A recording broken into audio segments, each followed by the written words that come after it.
Welcome back, Pokemon Trainers. Professor Chaz here, the lab coat's on back order, and it's time for episode number 40 of our Pokemon White version playthrough here on the channel. Basically, it's going to be the same as every other episode thus far, with a bit of a twist. Because we're at Twist Mountain.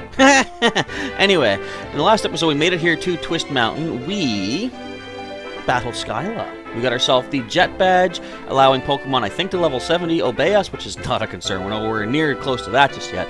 But we then cleared our throat, and we talked to N, didn't we? Yeah, I thought he was going to battle us. Fortunately, he did not. Chairin did, however, battle us. Fortunately, things went quite well there, and we made it here to Twist Mountain without any losses. We actually returned a Pokemon from the injury box back onto our team, because with this Nuzlocke-ish kind of thing, whenever I get a badge, one of my Pokemon has recovered at that point, and we can add them into our team.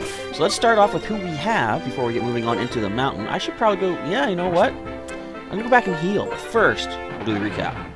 Our newly returned Irwin, our Krokorok, at level 30, holding nothing. I should find an item to give him. He is a brave-natured little toaster Pokemon, which is good with the ability Moxie. Brave does boost attack stat, as does Moxie when you knock something out. And we got Bite, Crunch, Mud Slap, and Torment for the moves. Next up is another Crocodile Pokemon. We got Snapper, our Totodile from Johto, sitting at level 35 with a mild nature. Ability is Torrent, and we've got Waterfall, Shadow Claw, Ice Beam, and Crunch.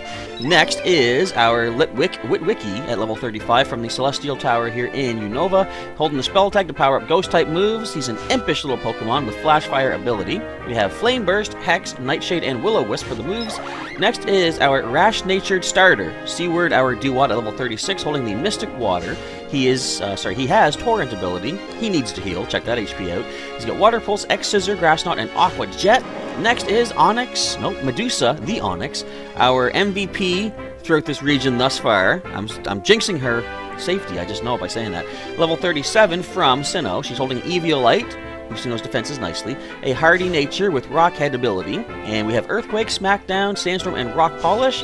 And can you believe it? A full team of 6. Last but not least is Sailor, our Musharna at level 37, holding the Smoke Ball for quick wild getaways. She is relaxed with Forewarn ability, and the moves are Psybeam, Nightmare, Yawn, and Moonlight. Now, when I said I gotta go back and heal, my first thought was I gotta go all the way back to Mistralton City to heal up in the Pokemon Center. I forgot, I do not. Come on! I slip off once and I get attacked. I guess I shouldn't run up on top there, because that's gonna get me encountered. It's gonna get them encountered. Actually, you know what? It gets me encountered too.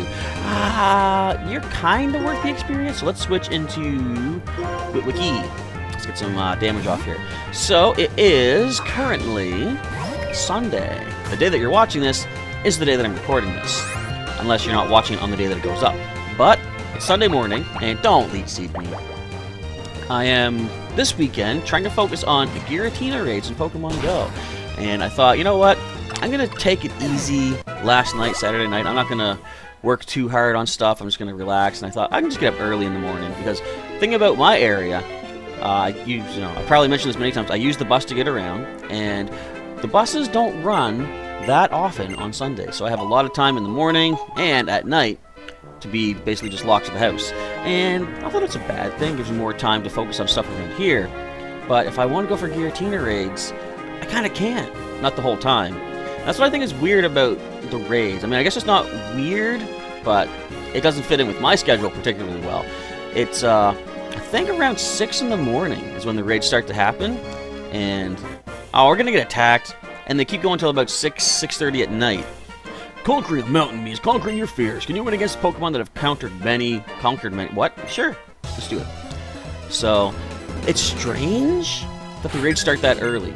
I mean, I guess it kind of makes sense if you are someone who, works early in the morning. You have time to get some raids done before you're starting off your schedule for work, or even if you're in school. In case this thing blows up, I'm going into a Medusa to withstand that nice defensive. It's too early. I can't talk. Nice defensiveness with the Eviolite. Oh, you're gonna do that, are you? That's not too much of a problem. It's just gonna take longer to take you down, but take you down. We will do. Watch all these earthquakes. Unless we can land a critical. The game was kind of nice to us last time with critical hits and such. Oh, even a rock. Look at this. 5 damage. Actually 6. That was a pretty rough estimate. Lucky guess, close call, whatever you want to call it. So with Sunday, the buses being a lot, I guess, less frequent and less timely, my time for Giratina raids are somewhat limited. But based on what happened yesterday, I was doing some exploration. Oh, you're going for special rock move? That actually did more, I think. That's weird. You should have no special attack. But anyway, based on yesterday, it seems like the afternoon is when Giratina wants to show up in these raid battles. I know that doesn't really matter, it doesn't mean anything. I'm just spouting words to fill up time. As Medusa wants to learn Stealth Rock. Not so good in-game, but competitive. That's pretty decent. Do I want to learn that, though? In-game, I don't really think it's going to help us that much. I like having the Earthquake and the Smackdown for stab offense. Rock Polish is good for speeding up. Sandstorm is good for defensives. I'm going to forget the Stealth Rocks. We're not going to get that for the time being. Keep the old moves and give up on the old Stealth Rocks. But I was, in the Pokemon Go video I was recording yesterday. Oh, that ain't so good. Well, we do have an option. We got 2 options. I could go to Witwiki, although we know they can get Rock Throw. Rock So, we're going to go into Sailor. We have that Psybeam. But now that we have done our Spirit Tomb research for special research in Pokemon Go, and it led to me accessing and unlocking all these different Pokestops that I've never touched before, across the street at my local gym, we got 2 Pokestops on either side of it, so I can finally, whenever I have the lures and incense to work with, I can set up a lure at both those Pokestops, walk back and forth, catch a bunch of Pokemon, build up Star Piece, or Stardust with the Star Piece and all that, and it's a pretty profitable time, as long as I can have the items necessary. But I did that yesterday, and pretty interesting time. Hikers aim at summits. Pokemon trainers aim for the Pokemon League, which is the summit of Pokemon training. Ah, clever. Alright. Hello, folks. What's going on in here? Oh, Chaz. What a surprise, seeing you here while I was inspecting Twist Mountain. The 2 of you seem a bit more rugged than the last time I saw you. A little bit, anyway. Is that so? That wasn't even a question. He had no question mark.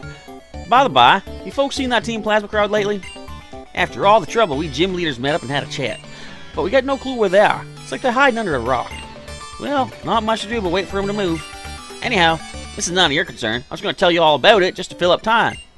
Squares like the 2 of y'all should just enjoy traveling with your Pokemon. Twist Mountain's a fine place to explore. You'll have some fun if you just leave this here path.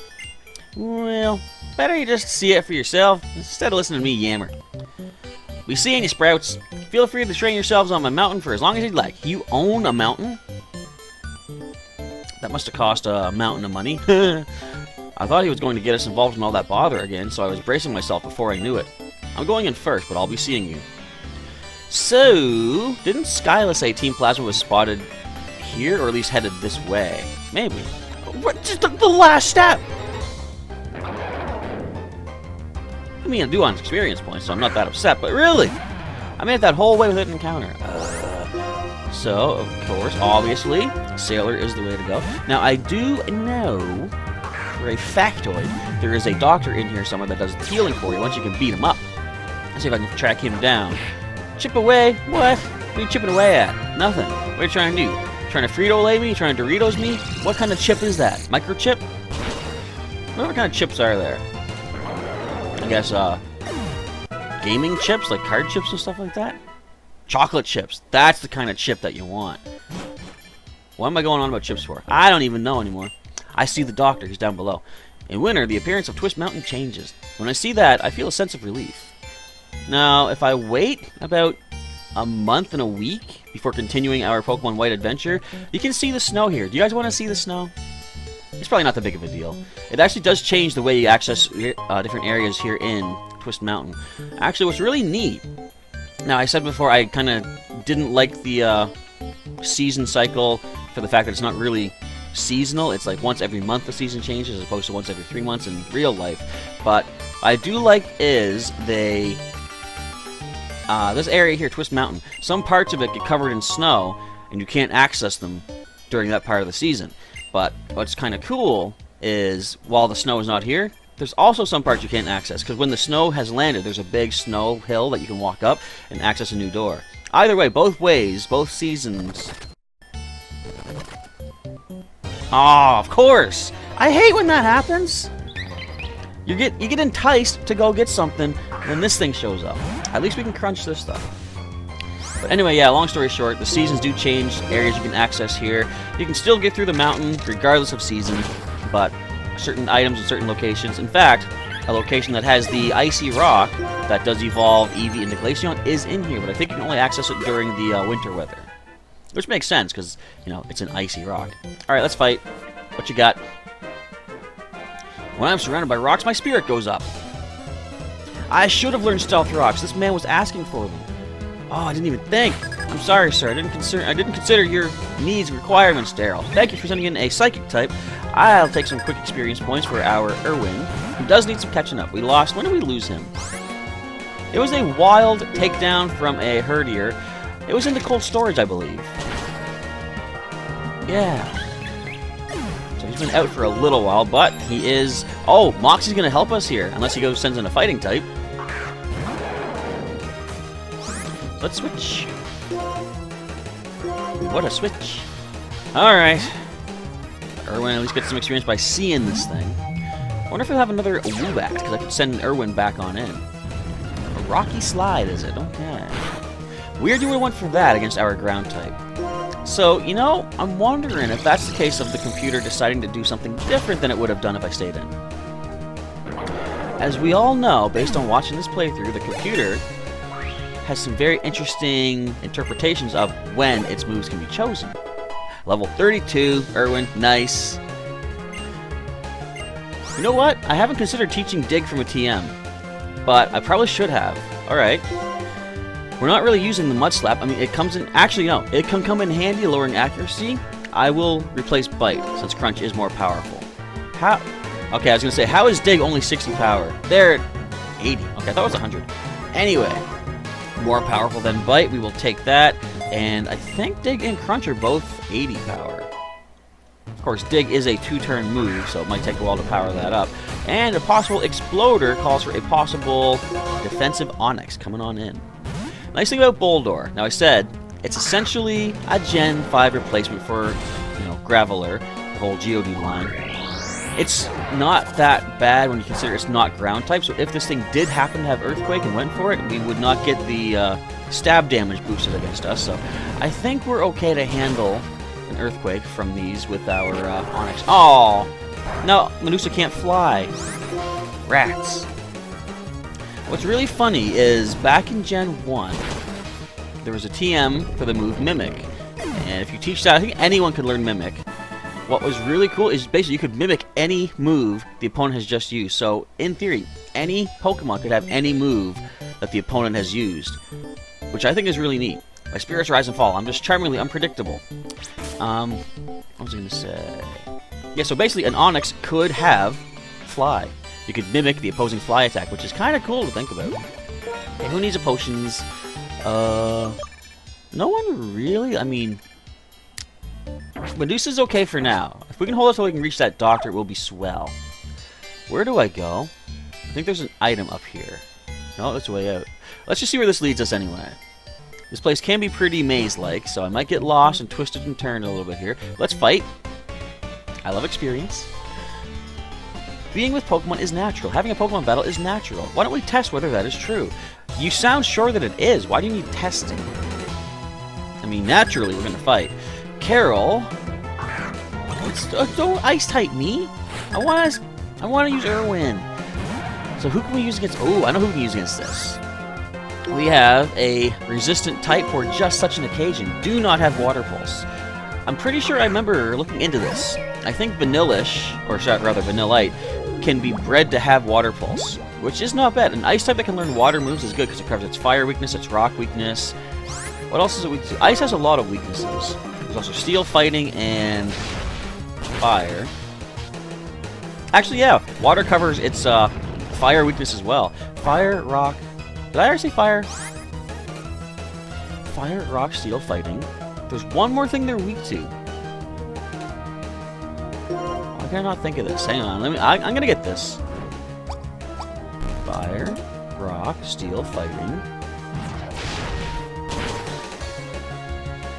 They do have another weakness, don't they? I'm pretty sure.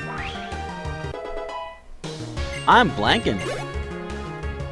I'm basically like Kenny Blankenship. If you don't know who that is, you gotta watch more MXC. You guys ever see that show? Most Extreme Elimination Challenge? It was essentially a Japanese game show where a bunch of people do these physical stunts and activities and all that. I'm gonna switch to be safe. Let's get Seaward in here. And they just basically took the footage, dubbed it over in English, and they just made up their own voices, their own characters and stuff like that. And Kenny Blankenship was one of the hosts, and he was like the goofball. And it was a funny show. I can't heal. You heal blocked me. Don't do it. X-Scissor are super effective. Yes, I love that X-Scissor. Very cool. I'm so glad that certain water types can learn that, because it's good against that grass weakness. Alright, Seaward level 37. Wiki, no level up. I knew that future sight was coming. I saw it on the way in. Erosion. Alright. You know what I just realized? Why didn't I go into Irwin when the future sight had been used? I could have been immune to it. I'm a Pokemon master, don't you know? Sometimes. What was I just talking about, too? Oh, the other weakness that Ice has. I know there's another one. There has to be. Unless I'm thinking Grass and all its weaknesses. Because I'm thinking Abomasnow has some of the most weaknesses in the game because of its typing, Ice and Grass. And Seaward, no. Hold yourself back, buddy. I ain't getting no Samurai. You do what? You do what you do. You know, you do what you do, you do what... Yeah. If my Pokemon don't want to fight, I will quit being a trainer. Because there are a lot of things I can do with my Pokemon. Exactly, like I said before, one of my favorite things is contests.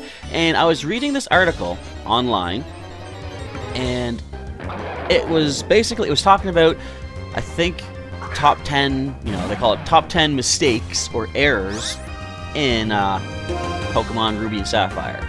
I was like, alright, let me see, because it's kind of interesting sometimes to see what the mistakes are, because, you know, some games do have legitimate mistakes in them. And one mistake that they said was contests. And I'm like, really? They're saying how it was a mistake because there's all this all the strategy put into it. You know, you got to choose the right moves and all that, the right held items, right combos, and you gain nothing for the player. And I'm like, you gain a lot. I'm a fan of collecting ribbons. That is what that is for. That irked me a little bit. But what I found even more atrocious was further in the list it talks about Milotic. They say Milotic was a mistake, or rather how you get it is a mistake. Now, I don't know who wrote the article, I don't know how little they know about Pokemon, but I'm willing to bet a fair little amount. They said one of the biggest mistakes was that Feebas is Feebas, and that you have to level it up to level 40 for it to evolve into a Milotic. Does anyone out there see the problem? I'm sure many of you do. Unless I'm completely mistaken, and that has been a way to evolve the entire time, which I was not aware of, I'm pretty sure maxing out the beauty and leveling up is how you evolve a Feebas into a Milotic. In fact, I've done it myself, so I'm pretty sure that is the way to do it. So what I think is, this person who wrote the article, like they even said Pokeblocks were a mistake, so to speak. And I think it's because they didn't want to do the Pokeblocks that they decided, you know what? That's a mistake. Milotic leveling up was a mistake.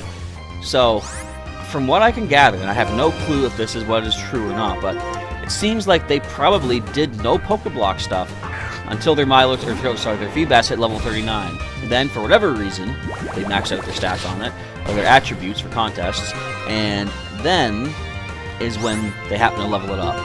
But, like, to not even research stuff like that, to know what you're talking about, as soon as I read that, I was like, I'm not reading the rest of this article. I cannot justify reading any more on this. And, like, another thing I said, a friendly rival was a mistake, you know. I mean, what would be some legitimate mistakes in Gen 3?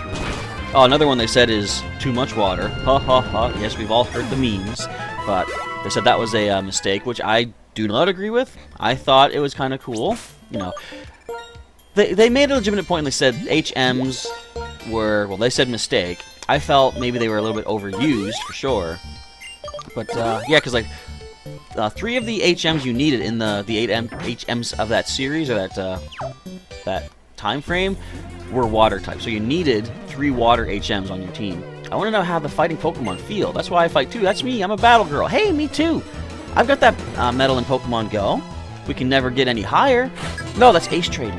Battle Girl is just to win battles, I think. I wonder if they'll ever bring the Ace Trainer medal back in Pokemon Go. Or rather, not bring it back, but, you know, get us access to boosting it up again. Because we don't have that. It used to be that in the old gym system, you could train your Pokemon, or rather train up a gym of your type, or of your team, I should say. And when you boost it up, you could open an extra space. You could have up to 10 Pokemon in a gym. It's so weird that I'm talking about this like it was ancient history. Like, I have to educate people out there about the old gym system. But I mean, I was not a fan of the old system. As a Team Instinct player, as you're probably aware, we are the least populous of the different teams in Pokemon Go, which makes it hard for us to get make any headway in certain aspects. One of them was that old gym system. Perfect example is, in my area, the red team, Team Valor, had basically owned all the gyms. They had at least level 7 or higher gym. And almost every single Pokemon in these gyms was Blissey. Dragonite was another popular one. Rhydon was in there as well a lot. But Blissey was generally dominating the gyms. And the hard part was, anytime a different team comes up to one of these red gyms, and you try to fight your way into it, you can maybe take the prestige down 2 levels perhaps, but by the time you started getting that far into it, a red player comes up, starts powering it back up again, adds in a Blissey. So I really did not like the old gym system. If I was on Team Red, like even if I was on Team Red, I probably wouldn't have liked it either. Even though I would have been benefiting from it, I would understand how stacked against other players it is. So it's like, I don't know, I'm a kind of person that thinks fairness for everybody is important in a game. At work, we do our best. That is my and my Pokemon's way of life. You do what you do, buddy. Do your best. We got Worker Brand sending in a Boldore. We haven't seen these things explode yet. Do I take a chance on them not having explosion? We've seen... What have we seen from these things? Power Gem, Rock Slide, Iron Defense, Mud Slap. I mean, it's level 34. I don't think a Dig Attack takes it down in 1 hit. Well, I'm gonna try this though. Besides, anyway, it can't take it down in 1 hit. It has Sturdy. Right, what am I thinking? We see the Iron Defense. Okay, that is a bit of a problem. Unless we can do half damage with this dig, then I'm gonna probably switch out. Not even. And we resist that Power Gem. Well, I'll tell you what. Let's go for the Mud Slap then. That is special. Lower the accuracy. That did a lot. I think 1 more probably takes it down. But I'm not going to risk this. Let's go ahead and switch. Medusa's awful high leveled. I would like to bring Snapper in. I don't know if he'll handle a hit. I'll go Seaward, actually. He's 1 level lower than Medusa, so he can take the experience a little bit more usefully. As long as he doesn't blow up. Power Gem, that's fine. Special-based offense, it's like... it still hurt, but nothing too much to worry about. Let's go for the old Watery Pulse of Water Pulse and try to drop this thing. Down it goes. Alright, what else you got there? What's your name again?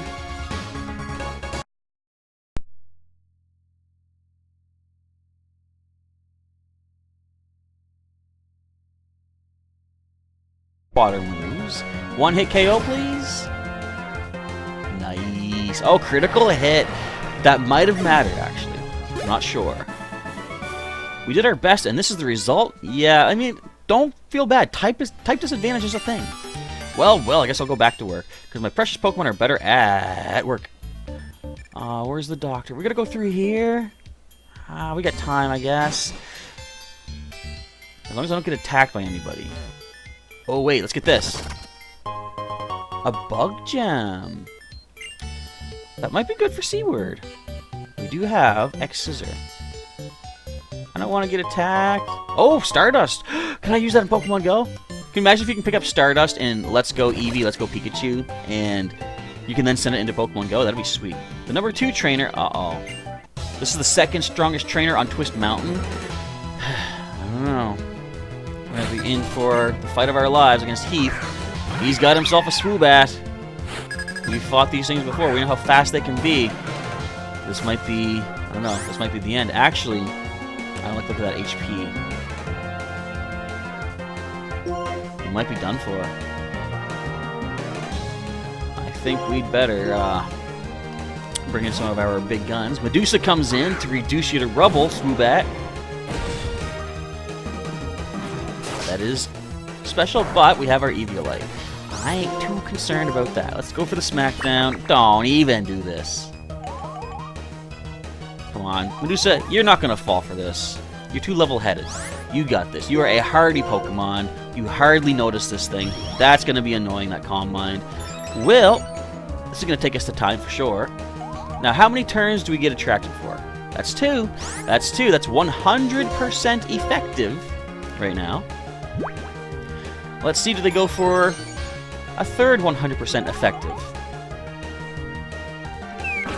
There's our Smackdown. So we're looking at 66.6% attraction affection. Do we go for 75% or 50%? Let's see. 75% effective. Let's see what the next turn brings us. See, it always says half the time attract makes it so you can't fight. I don't see it. That is 80%. Don't make me do any more math. Come on, just get to take him down. Oh, a flinch. A flinch of all things. If this video turns out to be a full hour long, blame this thing. So that is... what's half of 33%? 16.5? So that's subtracted from 100. We're looking at 83.5%, I think, if I'm doing the math right. Attraction is 83.5% effective in Pokemon battles. And I'm not making up that statistic. You're watching it happening right here. 83%.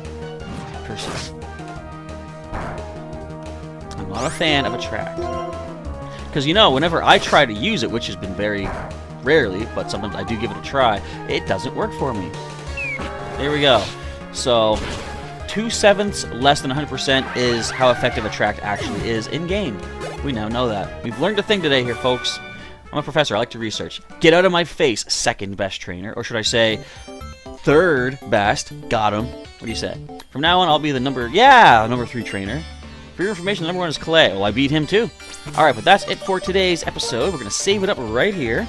I want to say thank you, folks, for checking things out today. If you enjoyed today's episode of Pokemon White, feel free to let me know with a like down below. If you want to see some more videos in the series, there's a link in the description to the whole playlist you can check out. And for some more content from Professor Chaz, you can check out some links during the outro. We'll have some more videos for you to see. We'll also have the subscribe button at any point. You can subscribe for some more regular content. You can also join as a member now to get some cool exclusive members perks starting up in November. And if you want to follow me on other social media, I'm trying to think what else do I talk about. We got Instagram, Twitter, and Discord, also linked down in the description below. But also stay tuned to the channel because later tonight we're going to be doing a live stream, just kind of whatever games we want to throw in there. There's no specific game, it's more casual just because we haven't done a stream in a while. I finally have some time to do it. We're just going to hang out, play a bunch of games together if anyone's interested in popping in. So that is it for today. Thank you, folks, once again for checking things out. Professor Chaz is signing off, and I'll catch you next time.